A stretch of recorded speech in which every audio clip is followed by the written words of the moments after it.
आज से लगभग 4 लाख साल पहले आइस एज का टाइम चल रहा था। नियंदरथाल का एक ग्रुप गुफा में बैठा था जिसमें एक औरत आज इस कातिल ठंड में बच्चे को जन्म देने वाली है। अभी इन्होंने आग जलाना नहीं सीखा था, इसीलिए इस ठंड में बच्चे को जन्म देकर जिंदा रखना बहुत बड़ी चुनौती थी। टेम्परेचर -30 से -50 डिग्री सेल्सियस तक पहुंच जाता था। प्रेग्नेंट औरत को गुफा के एकदम एंड में 2 औरतें लेके गई। कुछ नियंदरथाल मर्दों ने गुफा की ओपनिंग पर पत्थर रख दिए ताकि ठंडी हवा अंदर ना आ सके। कुछ घंटे सब लोग शांत बैठे और फिर एक बच्चे की किलकारी उठी। प्रेग्नेंट औरत ने एक लड़के को जन्म दिया था। पास बैठी औरत ने एम्बिकल कॉर्ड को तेज पत्थर से कट किया और बच्चे को जानवर की खाल में लपेटकर मां के सीने से चिपका दिया। जैसे ही बच्चे का जन्म हुआ, सब लोग उस बच्चे के चारों ओर घेर कर एक सर्कल में बैठ गए ताकि बच्चे को थोड़ी गर्माहट मिले। नया जन्मा हुआ बच्चा मां के सीने से लगा हुआ था। जानवरों की मोटी चमड़ी उसके छोटे शरीर पर लपेटी गई थी, लेकिन फिर भी उसका जिस्म बर्फ जैसा ठंडा होता जा रहा था। बच्चा कभी हल्की सी आवाज़ निकालता, कभी बिल्कुल शांत हो जाता। माँ की सांसें तेज़ थी। उसकी आंखें बार बार बच्चे के चेहरे पर टिक जाती थी, जैसे वो उसे सिर्फ अपनी नज़रों से ज़िंदा रखना चाहती हो। गुफा के बाहर हवा और भी ज़्यादा गुस्से में थी। पत्थरों के बीच से सीटी जैसी आवाज़ें आती, जैसे ठंड खुद गुफा के अंदर घुसकर इस नई जिंदगी को चुनौती दे रही हो। ग्रुप के आदमी गुफा के मुंह पर खड़े थे, झुककर कंधे सिकोड़े हुए। उनके लंबे बाल और घनी दाढ़ी पर बर्फ जम रही थी। कोई बोल नहीं रहा था। सब जानते थे आज रात सबसे भारी है। सर्कल में बैठी औरतें अपने शरीर को बच्चे की तरफ थोड़ा और झुका लेती है। समय धीरे धीरे सरकता गया। गुफा के अंदर अंधेरा और गहरा होता गया। बच्चे की सांसें अब पहले से ज़्यादा कमज़ोर लग रही थी। उसकी किलकारी जो कुछ घंटे पहले गुफा में गूंजी थी, अब याद बन चुकी है। माँ ने बच्चे को और ज़ोर से अपने सीने से चिपकाया, जैसे वो अपनी जान उस बच्चे के अंदर डालना चाहती हो। एक बूढ़ी औरत आगे आई, जिसके बाल सफ़ेद और आंखें गहरी थी। उसने बच्चे के छोटे से चेहरे को देखा और फिर माँ की आंखों में झांका। कुछ कहने की ज़रूरत नहीं थी। माँ समझ चुकी थी कि ठंड जीत गई है। सुबह होने से पहले जब गुफा के बाहर आसमान हल्का नीला हुआ, बच्चे की सांस बिल्कुल रुक गई थी। कोई चीखा नहीं, कोई ज़ोर ज़ोर से रोने की आवाज़ नहीं, सिर्फ एक भारी खामोशी। ग्रुप के लोग उठ खड़े हुए। बच्चे के लिए कोई शब्द नहीं थे, कोई रस्म नहीं थी, सिर्फ एक काम था, उसे इज्जत से इस दुनिया से विदा करना था। 2 मर्द गुफा के बाहर गए और बर्फ़ को हटाकर एक छोटा सा गड्ढा बनाया। बच्चे को उसी जानवरों की चमड़ी में लपेटकर वहां रखा गया। माँ दूर खड़ी देखती रह गई। ये उसकी पहली औलाद थी।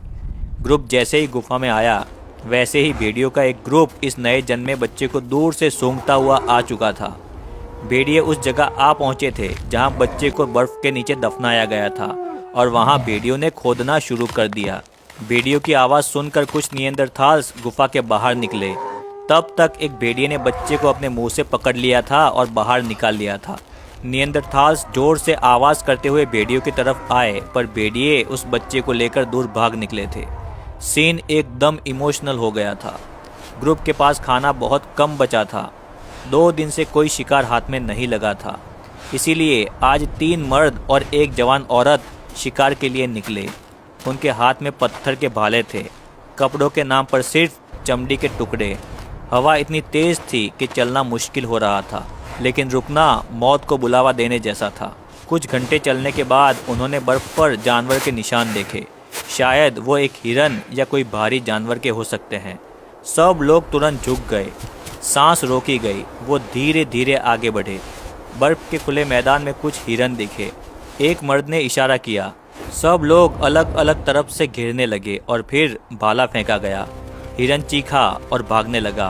बर्फ़ के ऊपर खून गिरा। काफ़ी देर की दौड़ के बाद हिरन गिर गया।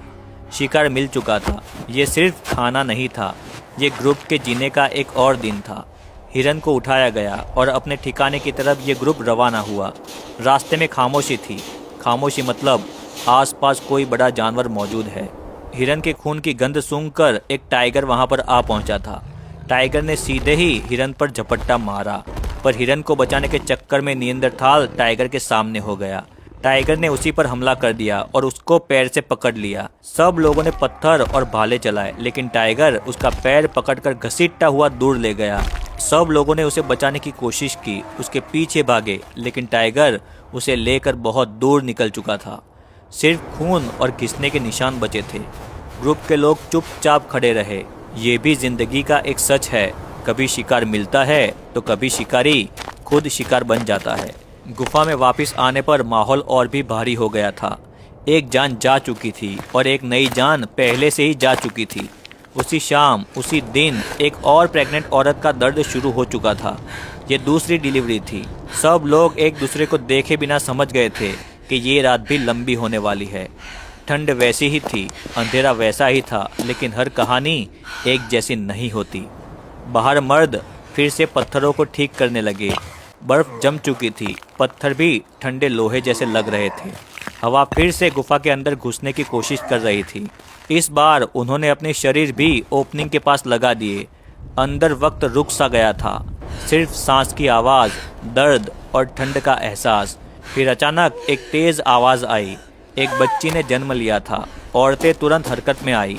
बच्ची को चमड़ी में लपेटा गया और फिर उसे माँ के सीने से लगा दिया। माँ की आंखों में डर था और एक नया उजाला भी था। ग्रुप के लोग चुपचाप खड़े रहे। किसी ने मुस्कुराया नहीं, किसी ने जश्न भी नहीं मनाया। रात को हिरन को खाया गया और माँ को चर्बी खिलाई गई ताकि दूध गाढ़ा आए, जिससे बच्चे को गर्मी मिले। जैसे तैसे रात गुजर गई। अगला दिन और भी ज़्यादा खतरनाक था, क्योंकि माँ को मांस और चर्बी की ज़रूरत थी और एक हिरन से तो सिर्फ 2 दिन का खाना ही होता था। इसीलिए एक ग्रुप शिकार के लिए निकला। उनके कदम बर्फ में धंस रहे थे, हर सांस दर्द दे रही थी। दूर दूर तक सिर्फ सफ़ेदी और उस सफ़ेदी में छिपे हुए खतरे थे। पूरा दिन इधर उधर घूमने के बावजूद कोई शिकार नहीं मिला। ग्रुप दुखी होकर गुफा में लौटा। गुफा में बच्ची माँ के सीने से चिपकी हुई थी। उसकी सांस अब भी हल्की थी। औरतें उसके आसपास बैठकर अपने शरीर से उसे गर्मी दे रही थी। कभी कभी बच्ची हल्की सी आवाज़ निकालती, जैसे याद दिला रही हो कि वो अभी भी जिंदा है। शिकार ना मिलने के कारण अब खाना सिर्फ आज का दिन ही चलने वाला था। इसीलिए ज़्यादातर खाना माँ के लिए रखा गया और सब लोगों ने बहुत ही कम खाया। दूसरे दिन ग्रुप शिकार के लिए निकला और थोड़ी दूर वुली मेमत दिखा। उन्होंने उसे घेरने की कोशिश की, फिर अचानक भाले से उस पर हमला कर दिया। मेमत घायल हुआ पर गिरा नहीं। अचानक वो पलटा और सीधा एक नियंदरथाल पर झपटा। वो संभल नहीं पाया, ज़मीन पर गिर गया। सब कुछ बहुत तेज़ हुआ। मेमत ने उसे अपने पैर से कुचल दिया था। बाकी लोग जान बचाकर भागे। शिकार तो अधूरा रह गया था, लेकिन वो अपने साथी को भी नहीं बचा पाए। गुफा में लौटकर उन्होंने कुछ नहीं कहा, सिर्फ पत्थरों पर बैठ गए। अंदर बच्ची की हल्की सी आवाज़ आई। ये आवाज़ उन सब के लिए याद दिलाने जैसी थी कि सब कुछ खोने के बाद भी कुछ बच जाता है। ग्रुप ने हिम्मत नहीं हारी और फिर से गुफा के बाहर निकला। थोड़ी दूर चलने के बाद दूर नीचे एक मेमत सोया हुआ दिखा। ग्रुप उसके पास गया तो देखा कि मेमत गिरने के कारण घायल हो चुका था और बर्फ में जम गया है। ये नियंदरथाल्स के लिए एक जैकपॉट जैसा था। ग्रुप उसे खींच कर गुफा में ले आया। अब इनके कुछ हफ्तों के खाने का इंतज़ाम हो चुका था। दिन बीतते गए, ठंड वैसी ही रही। बर्फ़ पिघली नहीं, पर बच्ची जिंदा रही।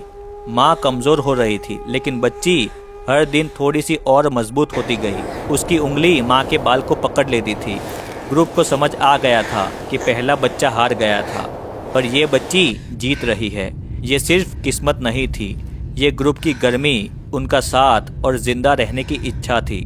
बर्फ के इस समुंदर में जहाँ हर चीज़ सफ़ेद और ठंडी थी, एक छोटी सी बच्ची ने अपनी जगह बना ली थी। नियंदरथाल्स जानते थे कि कल क्या होगा किसी को नहीं पता, पर आज इस बच्ची ने ज़िंदगी को जीत लिया है। -30 से -50 डिग्री सेल्सियस की इस बेरहम बर्फीली दुनिया में बिना आग के बच्चे को जन्म देना अपने आप में मौत से लड़ाई थी। इस कातिल ठंड में ज़्यादातर जन्मे हुए बच्चे कुछ दिनों या हफ्तों से ज़्यादा जिंदा नहीं रह पाते थे। हाइपोथर्मिया सबसे बड़ी वजह थी। उस समय ना तो दवाई थी, ना शेल्टर, ना पूरी तरह से अच्छे कपड़े। बच्चे की पूरी ज़िंदगी माँ के शरीर और ग्रुप की गर्मी पर टिकी होती थी। इसी वजह से बहुत कम बच्चे बड़े हो पाते थे और जो बच जाते थे वही भविष्य की उम्मीद बनते थे। इस कातिल बर्फ में जन्मी हुई नियंदरथाल की इस बच्ची ने कुछ दिन तो जैसे तैसे निकाल दिए, लेकिन माँ का अच्छा दूध मिले इसके लिए माँ को चर्बी खिलाना बहुत ज़रूरी था। खाना कुछ दिन चला, पर 1-2 दिन में ये खाना अब ख़त्म होने वाला था। इसीलिए नियंदरथाल का एक ग्रुप एडवांस में ही खाने की तलाश में बाहर निकला। बाहर चारों ओर बर्फ़ की चादर फैली हुई थी, दूर दूर तक कुछ दिखाई नहीं देता था। शिकार के लिए ग्रुप अब बहुत आगे निकल आया था, पर फिर भी दूर दूर तक बर्फ़बारी के कारण कोई शिकार नहीं मिला। ग्रुप निराश होकर अपनी गुफा में जाने के लिए वापस लौटा, लेकिन अब तूफान के साथ तेज़ बर्फ़बारी हो रही थी, जिसके कारण ग्रुप थोड़ी देर के लिए पेड़ के नीचे खड़ा रहा। पेड़ के नीचे ज़्यादा देर तक खड़े रहना इनके लिए अब खतरनाक साबित हो सकता था, क्योंकि -50 डिग्री सेल्सियस टेम्परेचर में मौत कोई भी टाइम आ सकती थी। ग्रुप ने हिम्मत करके गुफा की ओर बढ़ने का फैसला किया और सब लोग इस घातक बर्फबारी के बीच चलते चलते निकल पड़े। हाथ पैर सन्न हो रहे थे, पर फिर भी ये लोग अपनी गुफा की तरफ बढ़े ही जा रहे थे। बहुत दूर दूर तक चलने के बाद भी गुफा नहीं आ रही थी, क्योंकि ये लोग अब रास्ता भटक गए थे। पूरे ग्रुप के सिर पर अब टेंशन साफ दिख रही थी। सब लोग अपनी फैमिली को याद कर रहे थे और आगे बढ़े जा रहे थे। दूर एक रेंडियर दिखा। ग्रुप में थोड़ा सा जोश आया और वो रेंडियर के पास पहुंचा और उस पर अटैक करके उसे मार गिराया। रेंडियर को उठाकर ये लोग आगे चलने लगे। चलते चलते रात होने लगी। इधर गुफा में भी इनके साथी इन शिकारी ग्रुप का वेट कर रहे थे, क्योंकि अब खाना खत्म हो गया था। इधर इन लोगों के पास शिकार तो था, पर ये लोग रास्ता भूल गए थे। रेंडियर को लेकर ये ग्रुप एक पेड़ के पास जा बैठा और यहीं रात बिताने का फैसला किया। गुफा में कुछ ही दिन पहले जन्मी छोटी सी बच्ची को अब ज़्यादा ठंड लग रही थी, इसीलिए ग्रुप के सभी मेंबर उसके चारों ओर राउंड करके बैठ गए और अपने साथियों का भी इंतज़ार करने लगे।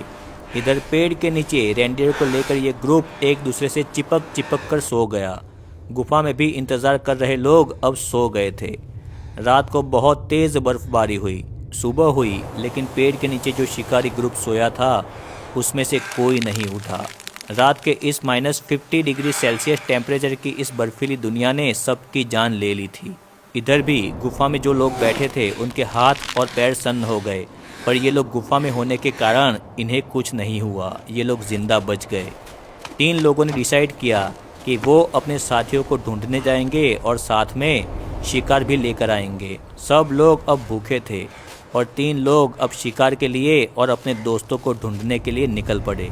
दूर दूर तक चलने के बावजूद कोई नहीं दिखा, ना शिकार ना इनके दोस्त। चलते चलते शाम होने आई थी, इसीलिए बिना शिकार और बिना अपने दोस्तों को ढूंढे अब इन लोगों ने गुफा में वापस जाने का फैसला किया और अपनी गुफा की ओर चल दिए। गुफा में सब लोग खाने का इंतज़ार कर रहे थे। माँ को भी अपनी बच्ची को दूध पिलाने के लिए खाना खाने की बेहद ज़रूरत थी। गुफा में खड़े खड़े ये लोग अपने साथियों का इंतज़ार कर रहे थे। दूर से इन्हें अपने साथी आते दिखे, लेकिन वो खाली हाथ थे। सब लोग निराश हो गए, क्योंकि इनके हाथ में ना तो खाना था और ना इनके साथ उनके पहले वाले दोस्त। गुफा में ये नन्ही सी बच्ची ठंड और भूख के कारण चीख रही थी। खाना भी नहीं था, ऊपर से ये कातिल ठंड। माँ ने 2 दिन से कुछ नहीं खाया था, इसीलिए दूध आना भी बंद हो गया था और बच्ची भूख से चीख रही थी। अब ऐसा एक भी दिन गुजरा तो बच्ची की जान जा सकती थी। बच्ची के चारों ओर सर्कल बना के सब लोग बैठ गए। सबके मन में यही था कि क्या ये हमारा आखिरी दिन है, क्योंकि इस कातिल ठंड में शिकार मिलना तो अब मुश्किल लग रहा था। ऊपर से इनके शिकारी दोस्त भी खो गए थे। ये सोचते सोचते सब लोग सो गए। इस बीच एक औरत भी प्रेग्नेंट थी, जिसका अभी किसी को पता नहीं था। सुबह हुई, सब लोग उठे और छोटी सी जन्मी हुई बच्ची नहीं उठी। भूख और ठंड के कारण इसकी जान जा चुकी थी। कुछ दिन पहले ही एक नया जन्मा बच्चा मर चुका था और अब ये बच्ची भी नहीं रही। एक तरफ भूख और एक तरफ मौत, मानो पूरी गुफा में मातम सा छा गया था। छोटी बच्ची को 2 लोग उठाकर बाहर ले गए और छोटा गड्ढा करके वहीं बर्फ के नीचे उसे दफना दिया। 2 माओं ने इस ठंड के कारण कुछ ही दिनों में अपनी औलादें खो दी थी। ग्रुप ने अब डिसाइड किया कि सब लोग एक साथ शिकार पर निकलेंगे। सब लोग अब शिकार और अपने दोस्तों की तलाश में बाहर इस बर्फीले मैदान में निकल गए। इधर उधर बहुत दूर दूर तक भटकने के बावजूद कोई शिकार नहीं मिला, ना ही इनके दोस्त मिले। इसीलिए सब लोग निराश होकर अपनी गुफा की तरफ लौटे। बर्फबारी स्टार्ट हो गई थी, इसीलिए ये लोग तेजी से अपनी गुफा के अंदर पहुंच गए। भूख अब कंट्रोल से बाहर हो चुकी थी। कुछ भी करके लोगों ने रात निकाली और सुबह होते ही गुफा के बाहर खाने की तलाश में सब लोग निकल पड़े।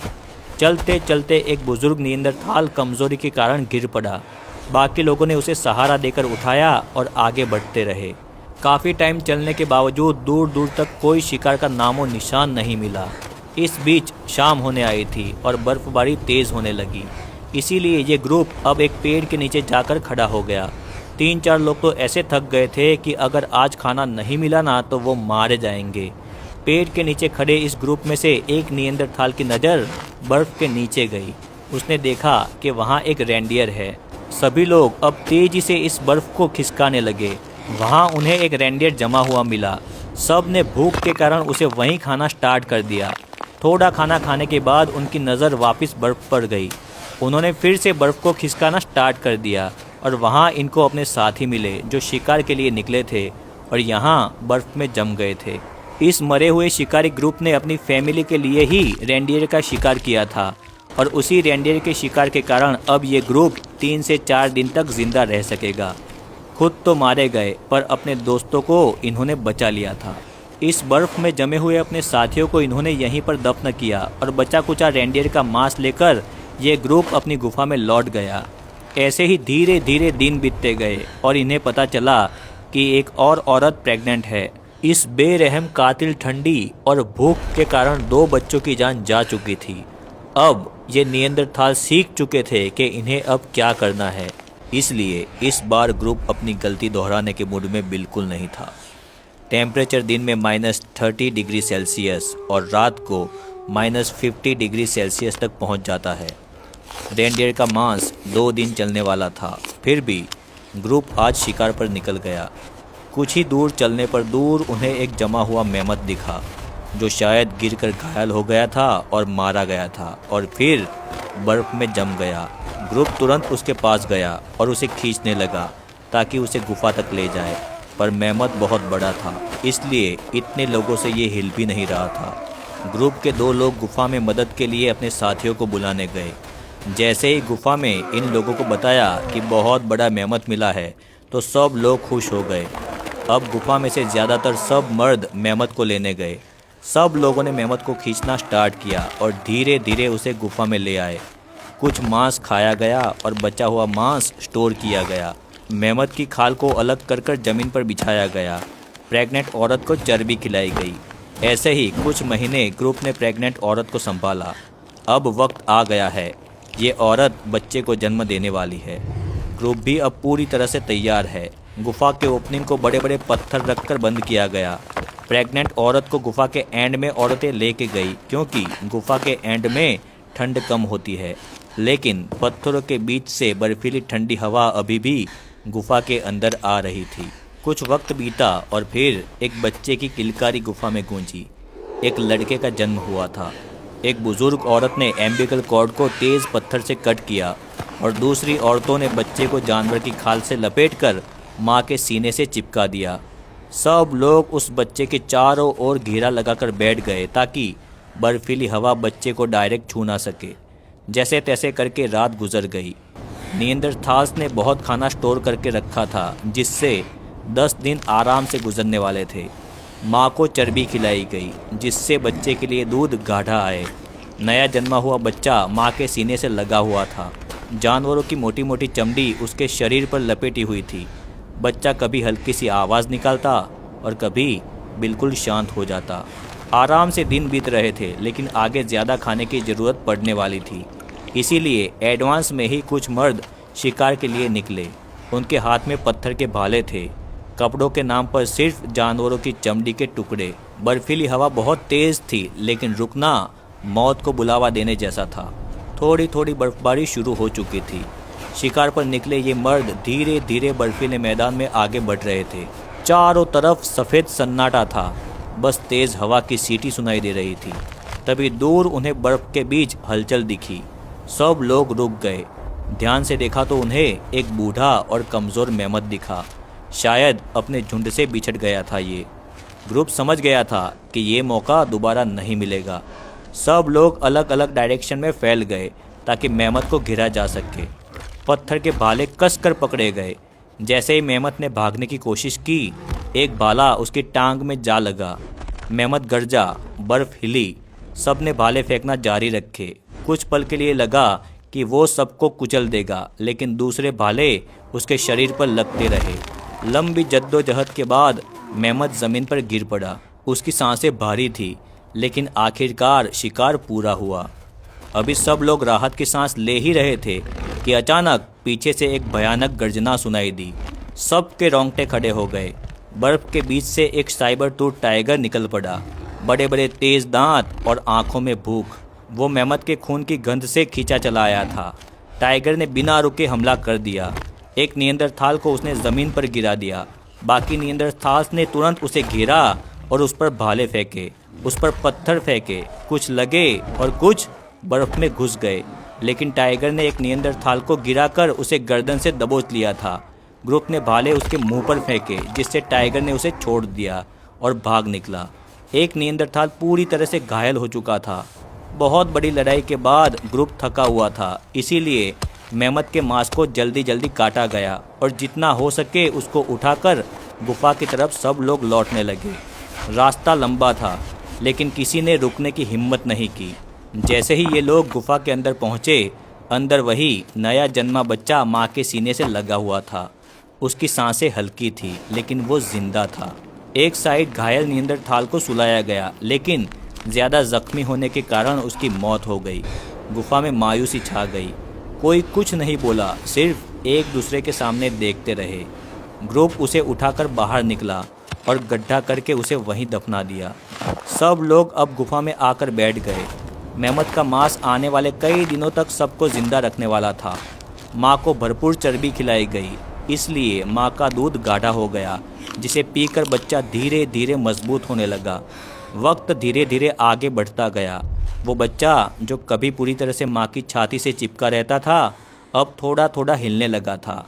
आइस एज की ये कातिल ठंड उसके लिए किसी इम्तिहान से कम नहीं थी, लेकिन वो हर दिन उस ठंड के साथ जीना सीख रहा था।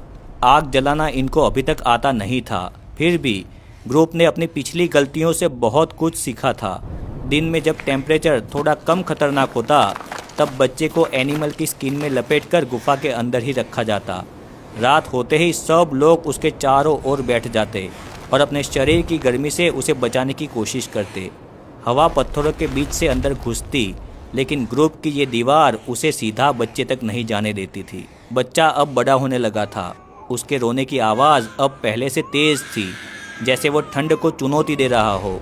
उसकी सांसों से निकलती भाप बताती थी कि वो जिंदा है, लड़ रहा है। माँ का दूध ही उसकी सबसे बड़ी ताकत थी। चर्बी से भरे खाने की वजह से दूध गाढ़ा आ रहा था, और वही दूध बच्चे को अंदर से गर्म रखता था। जैसे जैसे महीने बीते, बच्चा घुटनों के बल चलने लगा। उसके पैरों के नीचे हमेशा खाल बिछाई जाती थी, ताकि बर्फ़ की ठंड सीधे शरीर तक ना पहुँचे। बाहर की दुनिया उसने बहुत ही कम देखी थी, लेकिन गुफा के अंदर ही उसने आइस एज का असली मतलब समझ लिया था। चुप रहना, सहना और ज़िंदा रहना। जब वो थोड़ा और बड़ा हुआ, तब उसे मोटी चमड़ी पहनाई जाने लगी। उसकी पतली स्किन पर भी अब ठंडी का असर कम दिखने लगा था। नियंदरथाल का ये बच्चा बिना आग के सिर्फ बॉडी हीट, एनिमल फैट और समझदारी के सहारे सरवाइव कर रहा था। यही उसकी सबसे बड़ी जीत थी। धीरे धीरे महीने सालों में बदल गए और ये बच्चा बड़ा हो गया, जो नियंदरथाल की इस प्रजाति को आगे बढ़ाएगा। इस तरह से नियंदरथाल्स बर्फीली दुनिया में सरवाइव करते। नए जन्मे 50% बच्चे कुछ ही महीनों में मारे जाते थे। नियंदरथाल्स की ज़िंदगी छोटी लेकिन बहुत कठोर थी। लगभग 20 साल का नियंदरथाल आज के 40 साल के इंसान जितना थका, घिसा और झुका हुआ होता था। इसीलिए आइस एज में ज़िंदा रहना उम्र का नहीं, हर दिन जीती गई एक लड़ाई का नाम था। ये थी नियंदरथाल्स के आइस एज की सर्वाइवल की कहानी। मेरा नाम है समीर बेलिम। मैंने और भी इंटरेस्टिंग वीडियो अपलोड किए हुए हैं, आप मुझे सब्सक्राइब करके या फिर फॉलो करके सारे वीडियो देख सकते हो। वीडियो अच्छा लगा हो तो वीडियो को लाइक करना, चैनल को सब्सक्राइब करना। Thank you.